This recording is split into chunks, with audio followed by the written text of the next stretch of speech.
Hi everyone, welcome to True Fan Forum. In this video, I want to talk a little bit about the recently released Marvel Legacy number 1, the kickoff to the Marvel Legacy Initiative. Now, as I understand it, an initiative is sort of a map or guidelines for how Marvel want to create their comics in the for the foreseeable future. I guess sort of maybe like an overarching theme for all of their comics. As I understand it, as I've read about Marvel Legacy and what they want to do, I'm very interested in it because as I understand, Marvel Legacy is all about the past, looking at the past, honoring the characters and the stories that have come before, but also looking towards the future and taking the established classic characters that everybody knows and loves and new characters and taking them in a new direction, telling bold, interesting stories, creating new paths that will hopefully stick with the characters for years and years to come. Now, I love that because to me, that's what comic books should be about. Honoring the past, honoring the continuity that's come before, but yet looking at the characters and new and old and saying, okay, what can we do with these characters? How can we change them? What interesting stories can we do that takes them in new directions? Because honestly, you have to do that with characters, especially ones that have been in such constant publication for as long as so many of these characters have been. Because if you don't try to change them, if you don't take them in new directions, if you don't try to do new things, you end up with stale, boring, just horribly derivative characters, horribly derivative stories that will just drive people away. So I am truly, truly hopeful that the stories that come will be fun and interesting. Because I have to say, at first impressions, they look fun and interesting. They look like they're going to do new things. So I really, really hope, fingers crossed, that Marvel Legacy is as good as it looks, as good as I hope. Because if it is everything I think it is, oh boy, I'm going to be in for a fun ride. I mean, I like what Marvel's been doing so far. Not everything, but a lot of what I've been reading is very good. I'm just really interested to see what happens going forward, and really love to see how this sort of melding of the past and the future and see what they do with it. Now, that being said, let me talk about the actual comic book. And as I read it, I just thought it was so much fun. Because to me, this comic book encapsulates everything Marvel wants to do with Legacy, the initiative. Because it does look towards the past. It does look towards the characters and their history, but also seeks to look toward, but also has an eye towards the future going forward.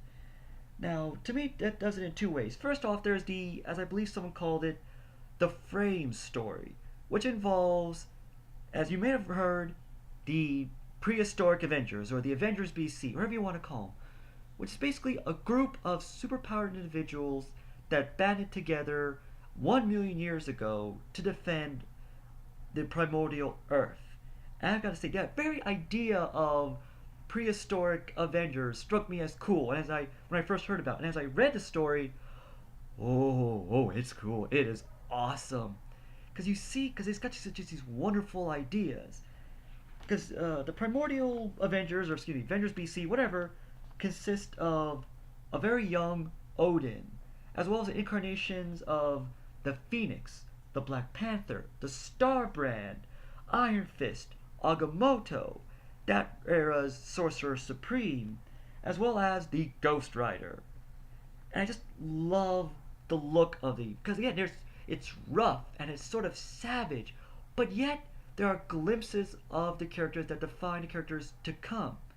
For example, the Black Panther, he's basically wearing the skin of a Black Panther. And the Starbrand has, the Starbrand symbol on his chest. And his Ghost Rider, well, it's basically a guy with a flaming head who apparently rides a woolly mammoth. Yeah, I just wanted to stick that in. A Ghost Rider on a woolly mammoth. Oh, that is so awesome. But again, even though these characters, so to me, these characters sort of seem to set the basis for all of their descendants, all of the people who took on that mantle in the in the million years to come. Even Agamotto, who as I understand it is this extra-dimensional being of tremendous power, he kind of looks like Doctor Strange. Because he kind of got this rough cloak that kind of reminds me of Doctor Strange's cloak of levitation. He even has a sort of primitive, prototypical eye of, well, himself, Agamotto. So again, I love the character design of these characters. Because again, savage and raw, but with clear hints and nods to the characters the I guess, modern characters, the characters we know and love today.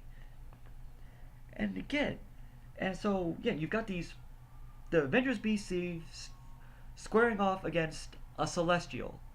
Now, for those of you who don't know, Celestials are these race of extremely powerful, well, for lack of a better term, space gods who have spent millions of years going from planet to planet and doing all kinds of experiments. And it's been firmly well established that the Celestials have visited Earth about 1 million years ago. So really, this comic book shows, in some ways, Earth's first interactions with the Celestials, which have shaped the Marvel universe for, again, ever since they first arrived.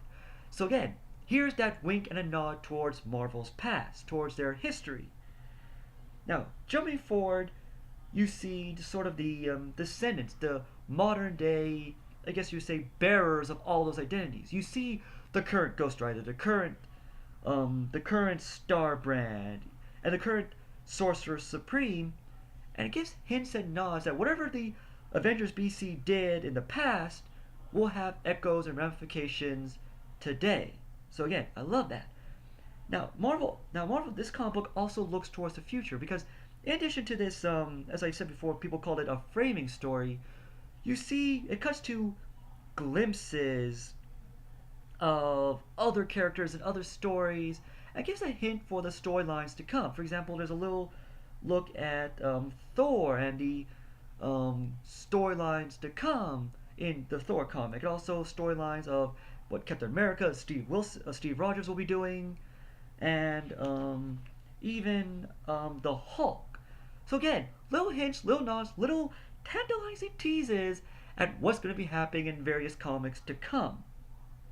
And I have to say though, ooh, I'm so interested, and I honestly, I want to see more of the Avengers BC. I want to see more of young Odin and the Primordial Phoenix and Savage, Black Panther, and all of them.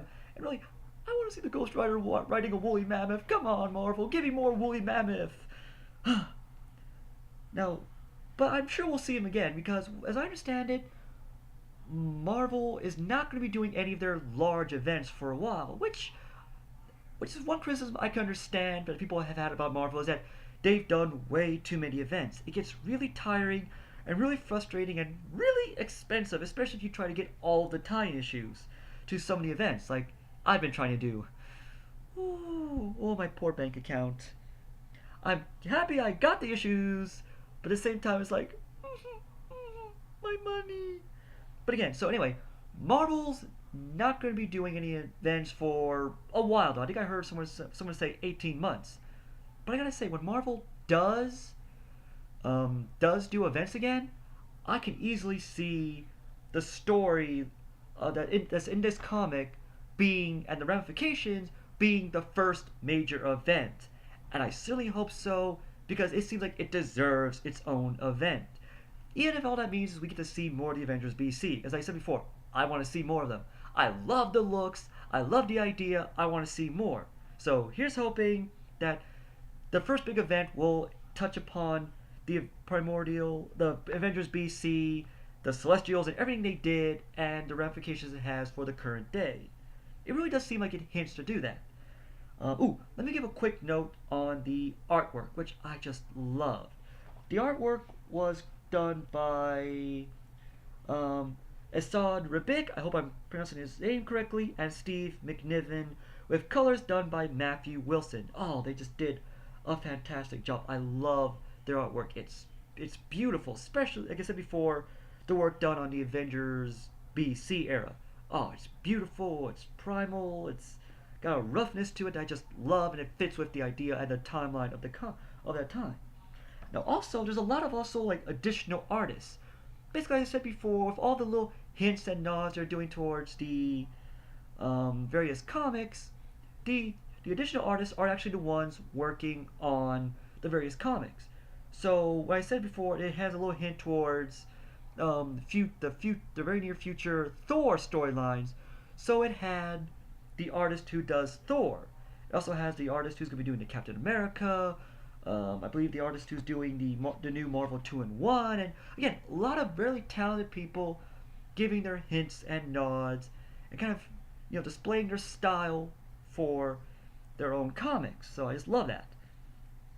Uh, I love the writing because there's this wonderful throughout the entire comic. There's this wonderful narration that talks all about legacy, the past and the future, and trying to figure out the legacy, what the legacy is, and just really just this wonderful discussion of what legacy is and how it affects us, and also how we create our own legacies and how we will affect the future.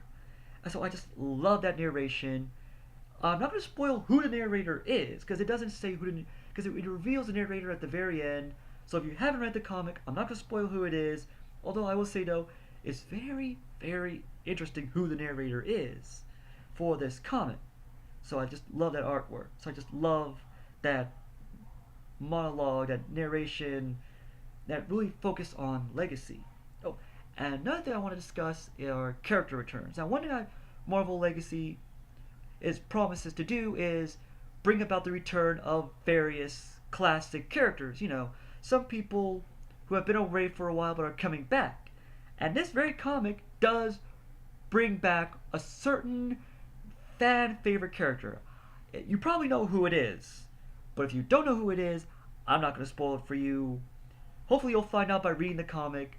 Let me just say though, even though I knew kind of an idea of who it was still so much fun to read because it's like, oh, he's back, oh, yay, welcome back. Because again, I'm not gonna spoil it. I hope you don't know who it is, so you can read the comic and find out and just go and have my reaction. It's like, yes. So again, overall, let me just say that I just love this comic book. I love the idea what Marvel's gonna do. I'm very hopeful for Marvel Legacy. I can't wait to read more comics. It seems like they're going to do some very interesting things, and I really, really hope all this pays off and people just love what they're doing. Because even though I'm a big Marvel fan, recently Marvel has been getting so much flack and so much hate from so many different corners that I feel it's just they don't deserve. Because yes, while some of the stuff they're doing may not have been the greatest things ever, I actually liked what Marvel's been doing in so many quarters. I understand what they're doing, and again, I haven't hated Marvel for what they're doing. I actually like what Marvel has been doing. But anyway, I really hope that it latches on, it becomes a huge success, that people love what they do, and hopefully it'll turn things around for them. Unfortunately, for some of the people who hate Marvel, they're gonna hate them no matter what they do because that's just what they do. They're haters, and they hate. Doesn't matter how good it is. So one day I hope that Marvel Legacy is a huge success, just to shut those guys up.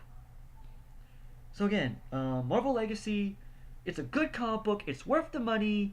I recommend it because it does sort of set the stage for what Marvel wants to do in the future. It's not a completely self-contained one-shot story with a beginning, middle, end. Yeah, it's not. To me, it's not what it's supposed to do. It's not supposed to be a self-contained story. It's supposed to provide a start, a glimpse into the future, while providing a very interesting read. So again, the comic book, the initiative, everything, I have high hopes for. I give it 2 thumbs up. I just really hope Marvel does well in the future. So that's it, folks. That's all I've got to say. I like Marvel Legacy. High hopes for the future. Thanks for watching, and I'll see you next time.